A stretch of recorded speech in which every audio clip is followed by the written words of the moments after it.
আসসালামু আলাইকুম রহমতুল্লাহি ওবরাকাতুহ। আসসালামু ওয়াসসালাতু আলা আশরাফিল আম্বিয়া ওয়া নাবিয়িনা মুহাম্মদ ওয়া তাবিঈন ওয়া আজমাইন।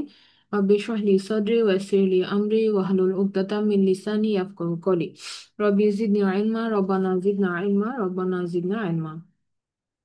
আলহামদুলিল্লাহ, আমরা সূরা আল কাহাফের আলোচনায় ছিলাম এবং লাস্ট ক্লাসে আমরা যেটা দেখছিলাম যে সূরা কাহাফের প্রথম আয়াতেই আমরা দেখি যে আল্লাহ সুবহানাহু ওয়া তাআলা তার যে ওয়ার্ডটা দিয়ে আমাদেরকে শুরু করছেন আলহামদুলিল্লাহ।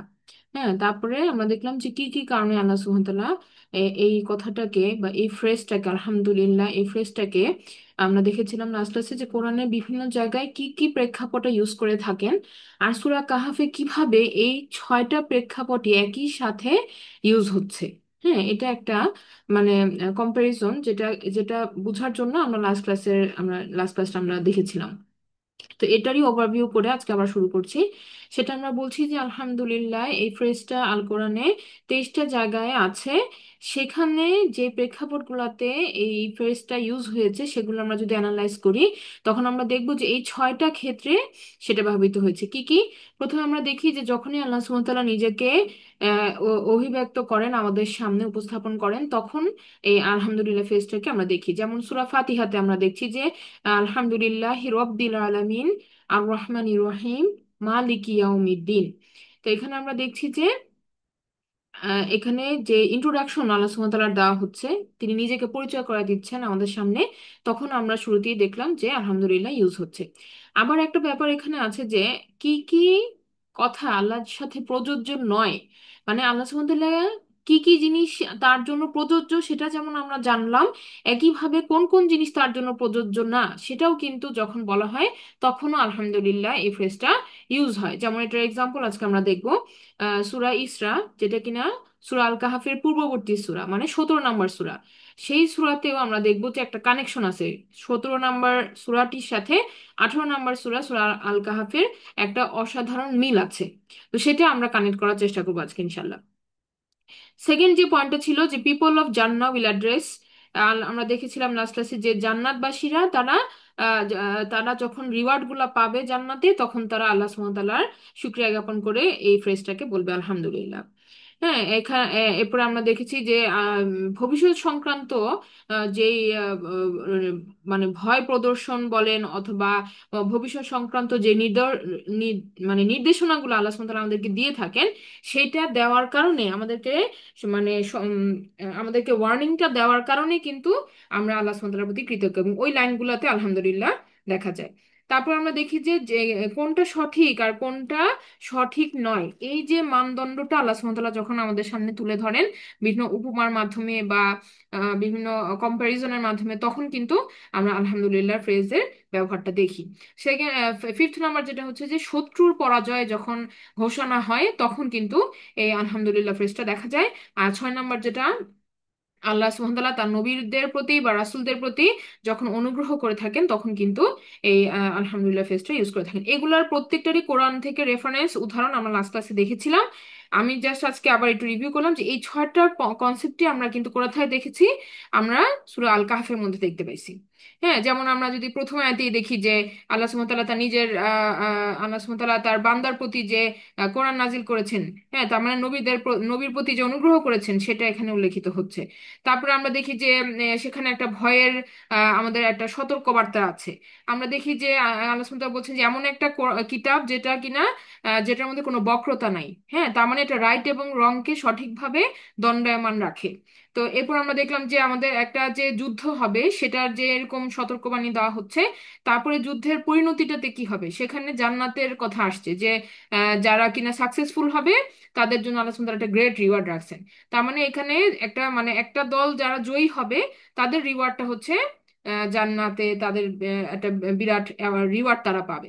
তো এই জায়গাগুলো থেকে আমরা দেখি যে প্রত্যেকটা পয়েন্ট কিন্তু টাচ হচ্ছে। হ্যাঁ, প্রত্যেকটা পয়েন্ট কিন্তু এখানে টাচ হচ্ছে। তো এটা দেখার পরে এখন আজকে আমাদের যে এই আলোচনাটা সেটা হচ্ছে আবার আমরা প্রথম পয়েন্টটাতে ফিরে যাচ্ছি যে আল্লাহ সুবহানাহু ওয়া তাআলা নিজেকে ইন্ট্রোডিউস করছেন।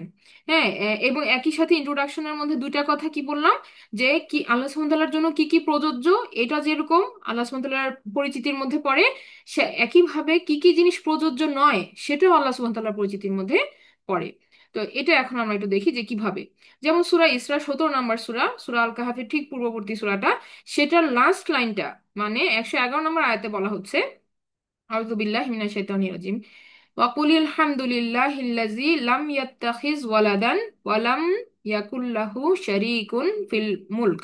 বলা হচ্ছে যে আল্লাহ সুবহানাহু ওয়া তাআলা আদেশ করতেছেন বলতে, ওয়াকুলিল হামদুলিল্লাহ। হ্যাঁ, কুল বললে আদেশ করা হচ্ছে এবং এই কাজটা ফলো করছে পরবর্তী ওয়ার্ডকে। তো এখানে বলা হচ্ছে যে আলহামদুলিল্লাহ বলুন। হ্যাঁ, আমাদেরকে যারা রিডার তাদেরকে বলা হচ্ছে, এবং এটা মানে আদেশটা ছিল সরাসরি রাসূলুল্লাহ সাল্লাল্লাহু আলাইহি ওয়াসাল্লামের প্রতি, তারপরে ফলোড বাই যারা পড়তেছে সবাইকে। তো এখন দেখেন সূরা ইসরাতে এই আদেশটাই আমরা কিন্তু 18 নম্বর সূরাতে, সূরা আল কাহাফে যে আমরা এই আদেশটাকে আমরা ফুলফিল করলাম বলার মাধ্যমে। আল্লাহ আমাকে বলতে বলছেন সূরা ইসরাতে, আমি আবার সূরা কাহাফে ঠিক পরের পরের এটা শেষ হয়ে গেল আয়াত, পরের সূরাতেই আমি আবার স্টার্ট করতেছি আলহামদুলিল্লাহিল্লাজি বলে। হ্যাঁ, তো এখানে একটা মিলকরণ আছে। তো এখন এখানে তাহলে আমরা যে ছয়টা জিনিস পড়ে আসলাম, ছয়টা ছয়টা জায়গায় যে প্রেক্ষাপটে আলহামদুলিল্লাহ ফ্রেজটা ইউজ হয়, তো সেটার কোনটা এখানে প্রযোজ্য, সূরা ইসরার ক্ষেত্রে কোনটা প্রযোজ্য, তাহলে আমরা পুরোটা পড়ে দেখি। এখানে বলা হচ্ছে আল্লাযী, আলহামদুলিল্লাহিল্লাযী, মানে যিনি লাম ইয়াত্তাখিজ ওয়ালাদা, যিনি কখনো কোনো সন্তান গ্রহণ করেন নাই। তাহলে এটাও আল্লাহ সুবহানাহু ওয়া তাআলার একটা পরিচয় যে এই কথাটা তার সাথে অ্যাপ্লিকেবল না। হ্যাঁ, যে এই এই সন্তান গ্রহণের কথাটাই আল্লাহ সুবহানাহু ওয়া তাআলার সাথে অ্যাপ্লিকেবল না। কখনই এটা গ্রহণ করা নেই। ওয়ালাম ইয়াকুল্লাহু শারিক, এবং তার কোনো তার সার্বভৌমত্বে কোনো শরিক তিনি রাখেন না। হ্যাঁ, কোনো শরিক নাই। হ্যাঁ, এই যে এটাও কি, যেটা নেগেশনের মাধ্যমে আল্লাহ সুবহানাহু ওয়া তাআলার পরিচয়, যে এই যে একটা জিনিস আমরা যেটা কি কি আছে এটা যেরকম জানা প্রয়োজন, কি কি সম্ভব না সেটা দিয়েও কিন্তু আল্লাহ সুবহানাহু ওয়া তাআলা তার পরিচয়টা আমাদের সামনে দিচ্ছেন। যে নাই কোনো রকমের তার শরীক ফিল ফিল মুলক, তার তার মুলকের মধ্যে, তার রাজত্বের মধ্যে। হ্যাঁ, মানে পুরা তার পাওয়ারের সাথে কখনোই কোনো কি নাই, কোনো শরিক নাই। ওয়ালাম ইয়াকুল্লাহু ওয়ালিয়ুম মিনাল জুল। এবার আল্লাহ সুবহানাহু ওয়া তাআলা বলতেছেন যে যে এবং তিনি, মানে আল্লাহ সুবহানাহু ওয়া তাআলা কোনোভাবেই তার কোনো উইকনেস নাই যে তাকে অন্য কারো সাহায্য করার প্রয়োজন হইতে পারে। এই কথাটা এখানে বলা হয়েছে যে যে ওয়ালাম ইয়াকুল্লাহু ওয়ালিয়ুম মিনাজুল, তার কোনো ওয়ালি নাই যে তাকে, তার যে তার কোনো উইকনেস আছে যে কারণে তাকে সাহায্য করার প্রয়োজন হতে পারে। হ্যাঁ, এটা আমরা দেখেন ইংলিশ ট্রান্সলেশনটা যদি পড়েন তাহলে আরেকটু বেটার এটা বোঝা যাচ্ছে কথাটা, যে and say, Kul, all praise to Allah, who has never begotten a son and who has no partner in his kingdom, nor does anyone aid him because of any weakness of his. কেউ কাউকে তার সাহায্য করার প্রয়োজনই পড়ে না, কারণ তার কোনো কি নাই, কোনো উইক পয়েন্ট নাই, কোনো দুর্বলতা নাই, কোনো সাহায্যের প্রয়োজন নাই। ওয়াকাব্বিরহু তাকবীরা, এবং আল্লাহ সুবহানাহু ওয়া তাআলার মহত্ব ঘোষণা করতে বলা হয়েছে, মানে তার যেভাবে আমাদের করা উচিত। হ্যাঁ, সসম্ভ্রমে তার মহত্ব ঘোষণা করার জন্য আমাদেরকে আদেশ করা হয়েছে। তো এই যে এখানে আমরা যে কম্পারিজনটা দেখতে চাচ্ছিলাম সেটা হচ্ছে যে আল্লাহ সুবহানাহু ওয়া তাআলার পরিচয়ের মধ্যে এটাও অংশ যে নেগেশনের মাধ্যমে যে জিনিসগুলো আল্লাহ সুবহানাহু ওয়া তাআলার সাথে অ্যাপ্লিকেবল না সেগুলো বলা হচ্ছে। যেরকম আমরা সূরা কাহাফেও দেখছি, সূরা কাহাফে আমরা যেখানে দেখছি যে আল্লাহ সুবহানাহু ওয়া তাআলা তারা বলে যে আল্লাহ সুবহানাহু ওয়া তাআলা সন্তান গ্রহণ করেছে সুবহানাক। এইখানেও কিন্তু আমরা দেখি যে আল্লাহ সুবহানাহু ওয়া তাআলা নেগেশনের মাধ্যমে তার পরিচয়টা আমাদের সামনে তুলে ধরছেন। 4 নম্বর আয়াতে বলা হইতেছে ওয়ায়ুনজিরাল্লাযীনা ক্বালু ইত্তাখাযাল্লাহু ওয়ালাদা, তাদেরকে সতর্ক করেন যারা বলে যে আল্লাহ সন্তান গ্রহণ করেছে, তাদেরকে সতর্ক করতেছে এই কিতাবের মাধ্যমে। তো এটা একটা পয়েন্ট আর কি। এরপর আমরা দেখি যে সূরা ইসরার সাথে আরো কিছু বিষয় আছে যেটা সূরা আল কাহাফের এবং সূরা ইসরার মধ্যে আরো কিছু মিল আছে। হ্যাঁ, যেটা আমরা একটু দেখার চেষ্টা করতেছি। যেমন সূরা ইসরার প্রথম আয়াতটা যদি আমরা দেখি, 1 নম্বর আয়াতে, সেখানে আমরা দেখছি যে বলা হচ্ছে সুবহানাল্লাযী আসরা বিআবদিহি লাইলাম মিনাল মসজিদিল হারাম ইলাল মসজিদিল আকসা। এখানে রাসূল সাল্লাল্লাহু আলাইহি সাল্লামের যে মিরাজে ভ্রমণের ঘটনাটা আল্লাহ সুবহানাহু ওয়া তাআলা সেটা এখানে বর্ণনা করছেন। তা আমরা প্রথম অংশটুকুকে হাইলাইট করছি যেখানে আল্লাহ সুবহানাহু ওয়া তাআলা বললেন সুবহানাল্লাহ। হ্যাঁ, সুবহানা আল্লাজি। তো এখানে আল্লাহ সুবহানাহু ওয়া তাআলাকে আমরা উদ্দেশ্য করে বলতেছি যে যিনি করিয়েছেন, সুবহানা, যার কোনো ত্রুটি নাই।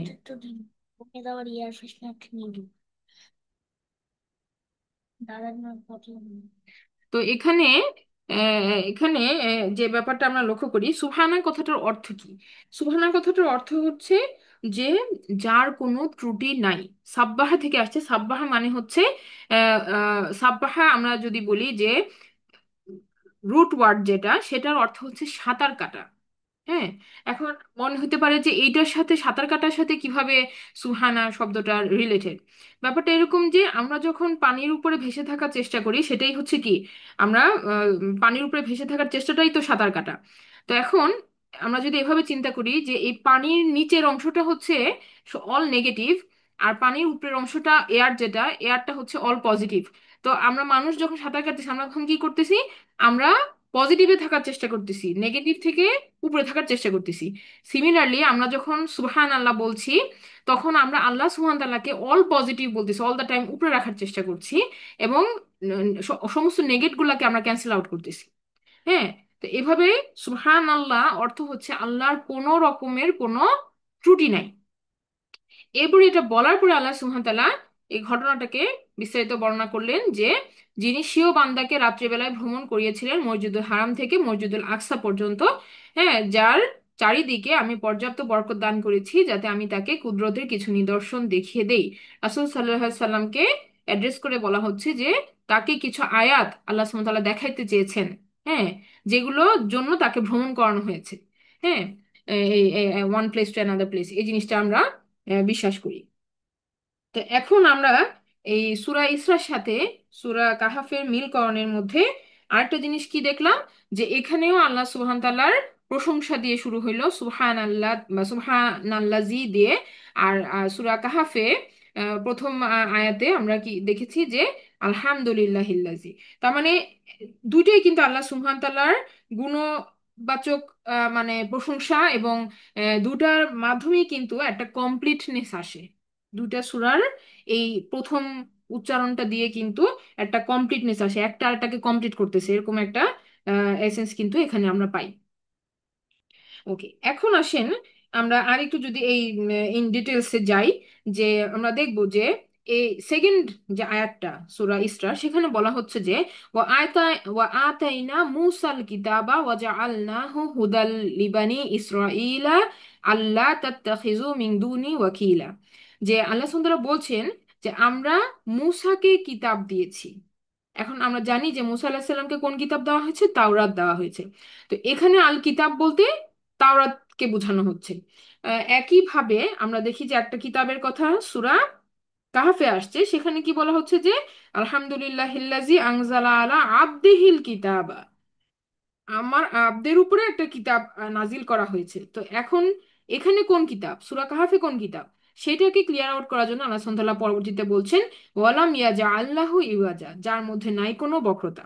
কিন্তু এই মুসা আলাইহিস সালামের কিতাবের সাথে কিন্তু ওই কিতাবের ডিফারেন্স আছে। ডিফারেন্স কিভাবে?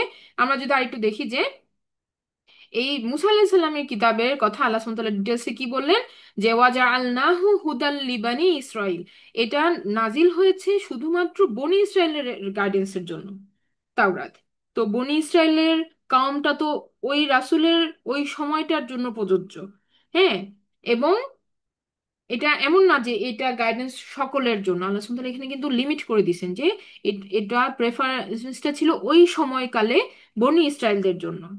হ্যাঁ, এবং সেখানেও তা কি বলা হয়েছে, আল্লাহর একাত্মবাদের কথা বলা হয়েছে যে আল্লাহ তাত্তাখিযু মিন দুনি ওয়াকিলা, যেন তারা আল্লাহকে ছাড়া আর কাউকে তাদের কাউকে তারা কার্যনির্বাহী স্থির না করে, মানে আর কারো উপরে যেন ভরসা না করে আল্লাহ সুবহানাহু ওয়া তাআলা ছাড়া। তো এই যে প্রেক্ষাপটটা, যে দুইটা কিতাবের কথা এখানে বলা হলো, একটা হচ্ছে মুসা আলাহিস সাল্লামের প্রতি দেওয়া কিতাব, আর এটা হচ্ছে রাসূল সাল্লাল্লাহু আলাইহি সাল্লামের প্রতি দেওয়া কিতাব। তো আমরা জানি যে তাওরাতের বিকৃতি হয়ে গেছে। তাওরাতের পণ্ডিত যারা ছিল তারা এটা এটা মানে ব্যাপারটা এরকম যে যে রাবাইরা, ইহুদিদের যে রাবাইরা, তারা কিন্তু আহ, অনেক বেশি জ্ঞানের চর্চা করে, এবং তারা নিজেদেরকে মনে করে যে তারা আল্লাহর এই কিতাবের মধ্যে তারা ম্যানিপুলেট করার ক্ষমতা রাখে, এবং এটা তারা বলেও যে আমাদেরকে এত জ্ঞান দেওয়া হয়েছে যে আমরা কি করতে পারবো, যে আমরা কিতাবকে লিখতে পারবো। এটা তারা বলে এবং তারা এটা করেও।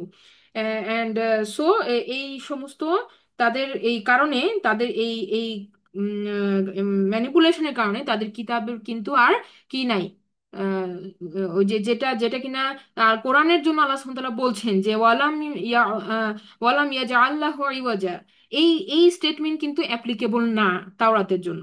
কারণ তাওরাতে চেঞ্জ হয়েছে, এটা ম্যানিপুলেট হয়েছে, কিন্তু কোরআনের কখন এখন মানে এটা আল্লাহ সুবহানাহু ওয়া তাআলা এমন ভাবে প্রোটেক্টেড রাখবেন কিয়ামত পর্যন্ত যে এখানে ম্যানিপুলেশন পসিবল না। তাই আল্লাহ সুবহানাহু ওয়া তাআলা এখানে বলে দিচ্ছেন যে ওয়ালাম ইয়াজআল্লাহু ইওয়াজা।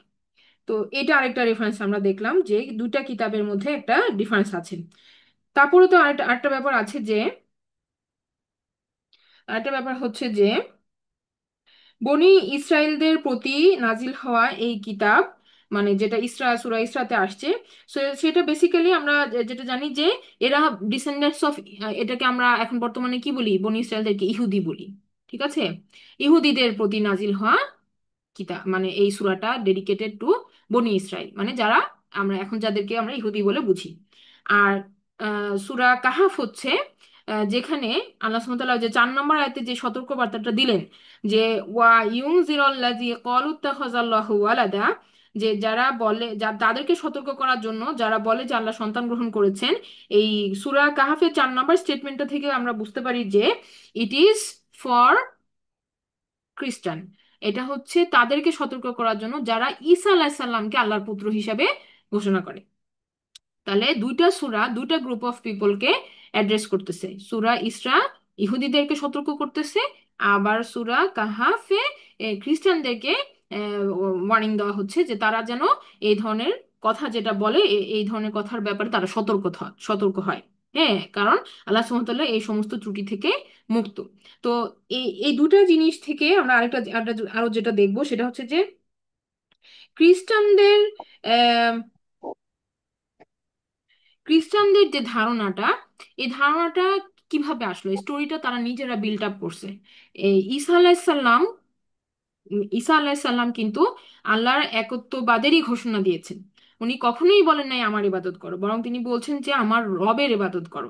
তো এই জিনিসটাকেই তারা স্টোরিটাকে চেঞ্জ করছে, এবং তারা বলছে এভাবে যে ঈসা আলাইসাল্লাম মানুষের সমস্ত গুনাহের দায়ভার নিজে নেওয়ার মাধ্যমে তিনি একটা কষ্টকর মৃত্যু বরণ করে নিয়েছেন।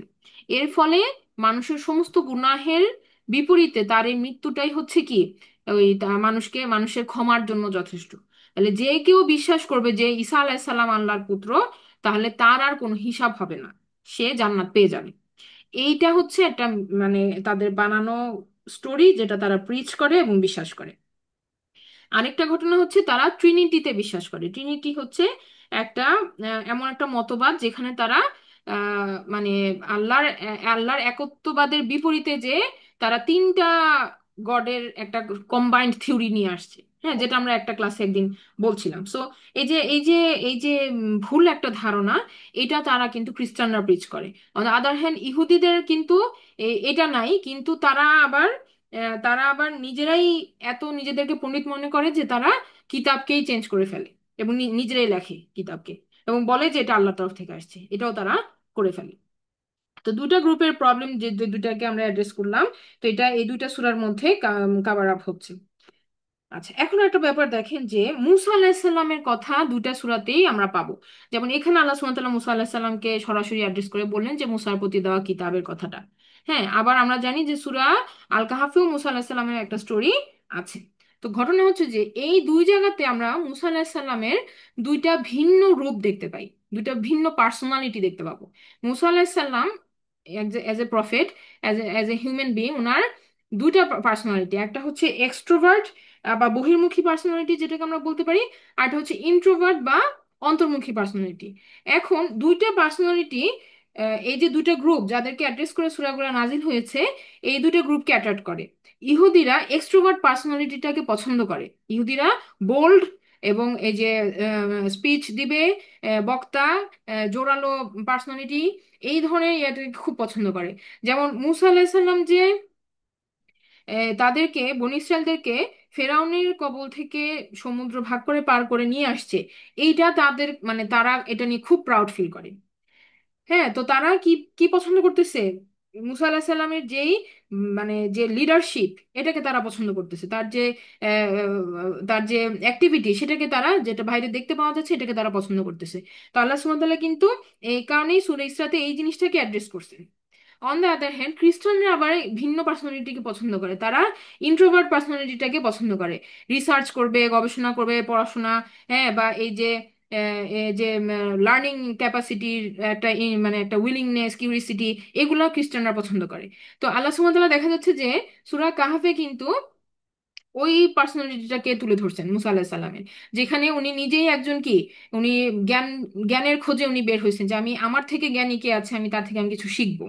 হ্যাঁ, এবং মানে দেখা গেল যে প্রথম দিকে তার সাথে একজন শিক্ষানবিশ ছিল, পরবর্তীতে উনি আবার খিদির আলাহিস সাল্লামের শিক্ষানবিশ হিসেবে কিন্তু ওনার সাথে কিছু সময়কাল উনি মানে ব্যয় করেন।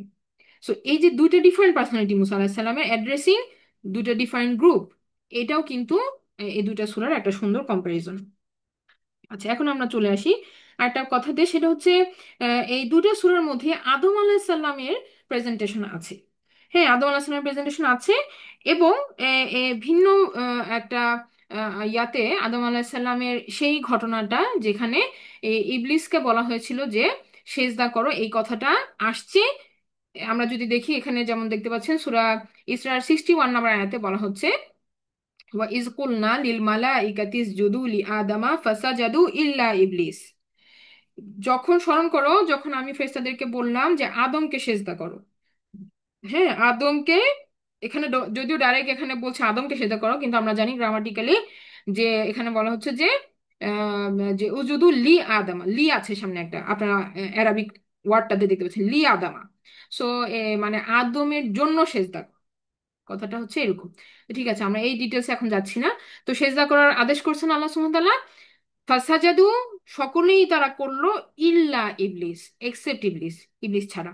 তো এই কথাটা এখানে যেভাবে আসছে, ঠিক এই ফ্রেজিং এই দেখেন সূরা কাহাফেও 50 নম্বর আয়াতে আসছে, ওয়া ইয কুলনা লিল মালাইকাতি ইসজুদু লি আদামা ফাসাজাদু ইল্লা ইবলিস।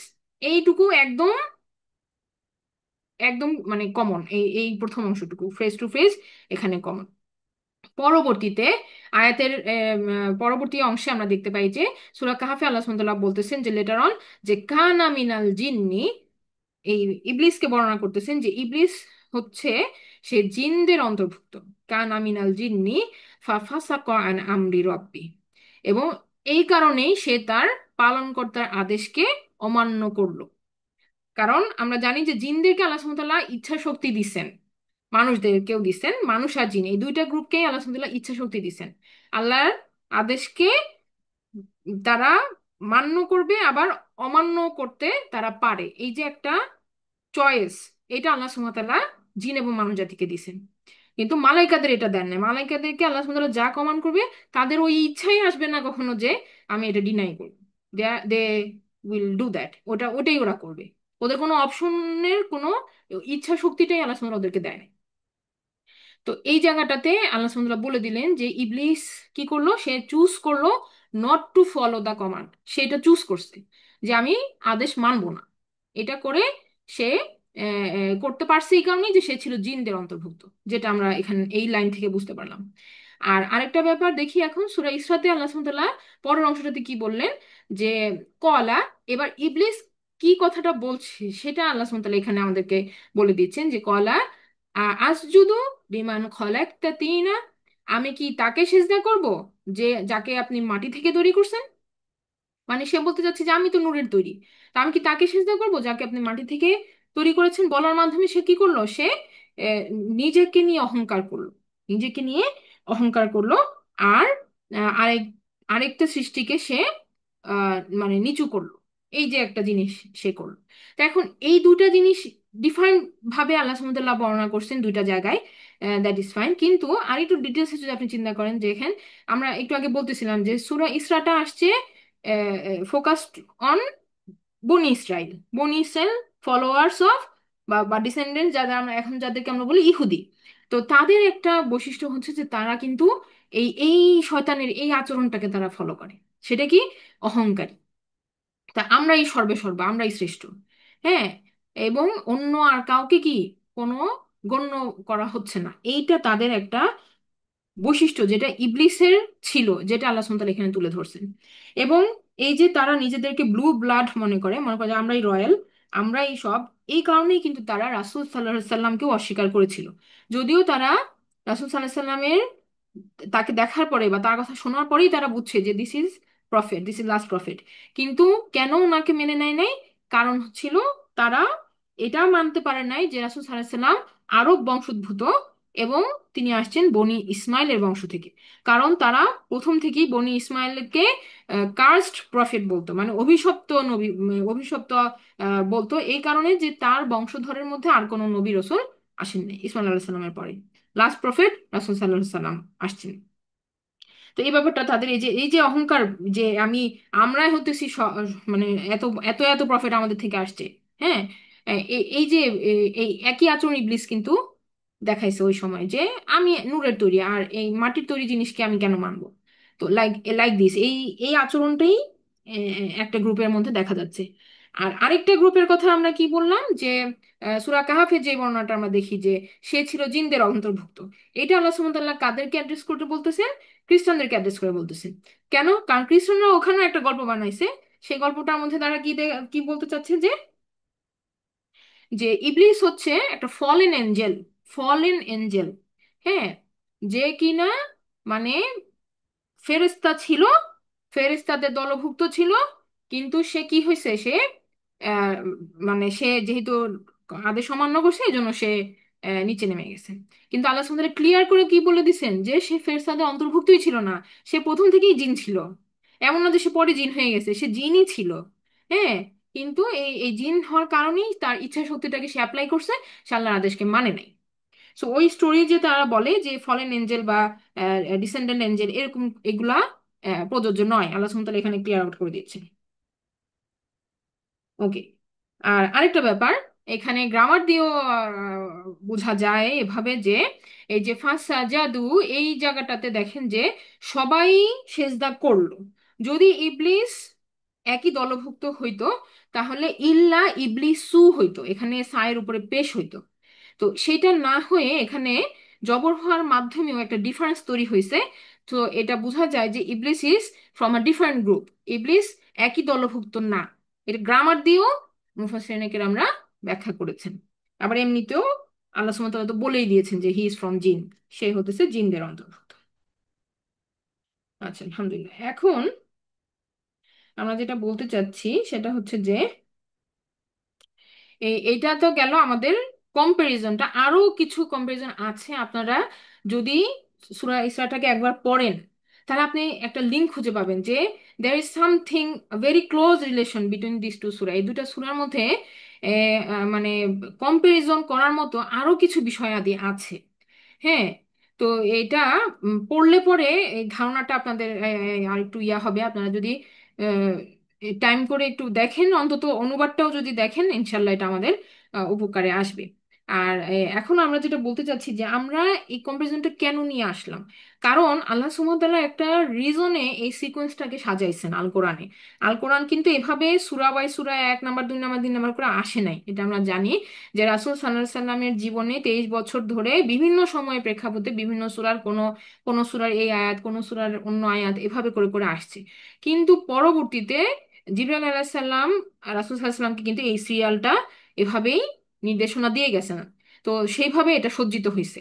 তো এটা আল্লাহর আদেশক্রমেই হয়েছে। এখন এটার জন্য আমাদেরকে এটাও বুঝতে হবে যে ওয়াই সূরা ইসরা ইজ বিফোর সূরা আল কাহাফ। সূরা কাহাফের আগে কেন ওইটা, বা কেন আমরা সূরা কাহাফ কেন 18 নাম্বার হইলো, এটা একটা ক্রনোলজি আছে, একটা নিশ্চয়ই একটা কারণ আছে। সেই কারণটাও আমাদের বোঝা উচিত, বা আমরা অন্তত চেষ্টা করব যে এ, একটা মিল করণটা খুঁজে বের করতে। হুম। আলহামদুলিল্লাহ। আরেকটা ব্যাপার যেটা, যে আমরা কিছু ক্লাস আগে আমরা 2 নাম্বার ক্লাস আগে আমরা দেখছিলাম যে রেনেসার একটা পরিবর্তন। হ্যাঁ, রেনেসার মানে যুগের যে বিপ্লবটা হয়েছিল সেই সময় কিন্তু কিছু পরিবর্তন আসছে। তো ওই যুগের পূর্বে মানুষ কিন্তু ধর্মকে নিয়ে খুব বেশি বাড়াবাড়ি করছে। আমরা যেটা বলতেছিলাম যে গির্জাগুলাকে এত বেশি পাওয়ার দেওয়া হয়ে গেছিল যে সেখানে যারা পোপ ছিল তারা মানুষকে অত্যাচার করত, এবং তারা যেটা বলতো সেটাই মানুষ মানতে বাধ্য ছিল। এবং এই কিতাবগুলাকে তারা নিজেরা কুক্ষিগত করে রাখতো, এবং এগুলো মানুষের কাছে এক্সেস ছিল না। তো এই যে ধর্মের একটা এক্সট্রিম পজিশন মানুষ দেখলো, এর ফলে মানুষের মধ্যে ধর্মের প্রতি একটা বিরূপ মনোভাব তৈরি হলো যে এরা এক্সট্রিমিস্ট, এরা এই মানে একটা জোর করে আমাদের উপর চাপায় দেয়, এবং এরা এই করে সেই করে, এইভাবে করে মানুষ একটা নেগেটিভ ধারণা তৈরি হলো। পরে ওই রেনেসাঁ যুগের পরবর্তীতে যেটা হলো, মানুষ ধর্ম বিমুখ হয়ে গেল পুরোপুরি। এবং তারা তখন কি করলো, তারা জ্ঞান বিজ্ঞান তারপর সংস্কৃতি এগুলো চর্চায় এত বেশি মনোযোগী হয়ে গেল যে তারা মনে করলো যে ধর্ম আসলে প্রয়োজনই নাই। হ্যাঁ, ধর্ম আসলে প্রয়োজনই নেই, আমরা এখানে যত বিকশিত করবো এটাই আমাদেরকে কল্যাণ দিচ্ছে। আমরা মেডিকেল সায়েন্সে বিকশিত করবো, আমাদের আয়ু বেড়ে যাচ্ছে। আমরা সায়েন্স নিয়ে পড়াশোনা করতেছি, আমরা বিভিন্ন টেকনোলজি দিয়ে বেনিফিটেড হচ্ছি। এভাবে তারা মনে করলো যে so we don't need religion, religion আসলে মানতে হলে যে মানবে মানো, বাট এটা এত নেসেসারি কিছু না। এবং এই যে একটা থিঙ্কিং, এটা এখন পর্যন্ত আমাদেরকে ইনফ্লিক্ট করতেছে। কারণ আমরা ওই যে ব্রিটিশ শাসনের পরে কিন্তু এই উপমহাদেশে ওই শিক্ষা ব্যবস্থাটাই রয়ে গেছে, এবং এটা আমরাও এই পড়াশোনার মধ্যে দিয়ে গেছি। যার কারণে আমাদের ধ্যান ধারণা চিন্তা ওইটাই যে এই কোরআন হইতেছে যে আমরা ওই যে অল্প সময়ে পড়ে খতম করা শিখে যাব আর তারপরে জাস্ট রিড আউট করব, মানে এইভাবে আমরা চলতেছি, এই মটোতেই আমরা চলতেছি। আর কেউ কেউ তো আছি যে একদমই ডিসকানেক্ট হয়ে গেছি। তো এইটা থেকে বের হয়ে আসার জন্য আমাদের এই ওয়ান আইড ভিউটা ত্যাগ করতে হবে, যেটা কিনা দাজ্জালের একটা ফিতনা। এটা রেনেসাঁ যুগের পূর্বেও এক্সট্রিমিস্ট যারা ছিল, রিলিজিয়াস এক্সট্রিমিস্ট, এটাও একটা ওয়ান আইড। মানে আপনি একমুখী হওয়া যাবে না, আপনাকে ব্যালেন্সড হইতে চলতে হবে, বা আমাকে ব্যালেন্স হইতে চলতে হবে। এটা হচ্ছে যে আমি শুধু শুধু একদিকেই তাকায় থাকলে ওটা ওয়ান নাইট ভিউ হয়ে যাবে। আমার দুনিয়াকেও বুঝতে হবে, যেমন আল কোরআনে আল্লাহ সুবহানাহু ওয়া তাআলা বিভিন্ন জায়গায় বলেন যে আফালা ইয়ানজুরুনা ইলাল ইবলি কাইফা খুলিকাত, তোমরা কি দেখো নাই কিভাবে আমি উটকে সৃষ্টি করেছি? তাহলে সৃষ্টিকে আল্লাহ দেখতে বলতেছেন। আল্লাহ কোরআন শরীফ আমি পড়তেছি, আল্লাহ বলতেছে কোরআন ওই আকাশের দিকে তাকাও, তুমি কি স্টার গুলাকে দেখো না? তুমি কি দেখো না এই আকাশে কোনো ফাটল আছে কিনা? আপনি কোরআন পড়তে আসেন, আল্লাহ আপনাকে ঠেলে দুনিয়ার দিকে তাকাইতে বলতেছে। আর আল্লাহ আপনাকে বলতেছে যে তুমি কি পাহাড়গুলো দেখো না? তোমরা কি দুনিয়া ভ্রমণ করো না, দেখো না? তার মানে আল্লাহ বলতেছেন যে অবজার্ভ করো, এগুলাকে দেখো, দুনিয়ার দিকে আল্লাহ ঠেলে দিচ্ছেন। আবার আপনি দুনিয়া দেখে আপনি আল্লাহকে খুঁজে পেয়ে আবার আমরা আমরা ফিরে আসতেছি আবার কোরআনের দিকে। সো এই যে ভিউ দুইটা ভিউ ক্লিয়ার থাকলেই তখন কি আমরা মানে ব্যালেন্স লাইফটা পাবো ইনশাল্লাহ। সো এইটাই আর কি আমাদের এই সূরা কাহাফেরও টার্গেট এটাই, যে আল্লাহ বলতেছেন যে আহ, যে আহ, বলা হয়েছে যে ওয়ালাম ইয়াজআল লাহু ইওয়াজা, এটার মধ্যে নাই কোনো বক্রতা। সো এটা থেকে আমরা কতটুক ডেভিয়েট হয়ে গেছি সেটা ফাইন্ড আউট করে আবার ব্যাক করে এটার কাছে আসতে হবে, কোরআনের কাছে আসতে হবে। হ্যাঁ, আমরা কতটুক ডেভিয়েট হয়ে গেছি আল কোরআন থেকে এই সোসাইটিতে বর্তমান প্রেক্ষাপটে বা আমাদের কনটেক্সটে, সেইটাই আমাদেরকে এখন বুঝতে হবে যে এই আল কোরআনের সেটিংসটা কি, আমাদের জন্য রাইট এবং রং এর সেটিংসটা কি, আর আমি কতটুকু এখান থেকে ডেভিয়েট হয়ে গেছি বা বিচ্যুত হয়ে গেছি কতখানি। তাহলে আমাকে কতখানি কারেকশন করে আমাকে এখানে আসতে হবে। হ্যাঁ, তো আল্লাহ আমাদেরকে এটা বোঝার তৌফিক দেখ। ইনশাল্লাহ আমরা নেক্সট ক্লাসে আবার কন্টিনিউ করব। তাহলে আমরা শেষ করছি, সুবহানাকা আল্লাহুম্মা ওয়া বিহামদিকা আশহাদু আল্লা ইলাহা ইল্লা আনতা আস্তাগফিরুকা ওয়া আতুবু ইলাইক। আসসালামু আলাইকুম ওয়া রাহমাতুল্লাহি ওয়া বারাকাতুহু।